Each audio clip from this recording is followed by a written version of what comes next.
હાય બાળ મિત્રો, આજે આપણે જાણીશું એક બુદ્ધિશાળી મરઘી વિશે। એ પહેલા આવા વિડિયો વાર્તા જોવા માટે हमारी यशबीज रॉयल यूट्यूब चैनल ने सब्सक्राइब जरूर थी करजो। एक गाम में एक नानी मरघी रहती हती। ते खूब मेहनती अने समझदार हती। दररोज सवारे ते वहेली उठती अने दाणा शोधवा माटे बहार जती। एक दिवस तेने खेतरमां घऊना दाणा मळ्या। मरघीए विचार्युं, आ दाणा वावीश तो पछी घणो पाक मळशे। ते गामना बीजा प्राणीओ पासे गई। ते कूतराने पूछ्युं, तू मारी साथे दाणा वावशे? कूतराए कह्युं, मारे समय नथी। पछी ते बिलाड़ी पासे गई। तू मदद करश?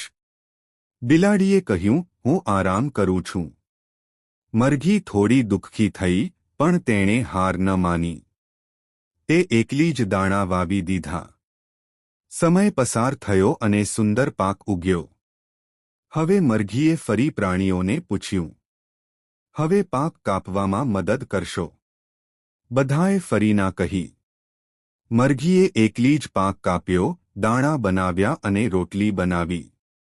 ज्यारे स्वादिष्ट रोटली तैयार थई, त्यारे बधा प्राणीओ आवी गया अने कह्युं, अमे पण खाशुं। मरघीए कह्युं, ज्यारे काममां मदद नहोती करी, त्यारे हवे खावामां पण भाग नहीं मळे। शीख, जे मेहनत करे छे, ते ज फळ मेळवे छे।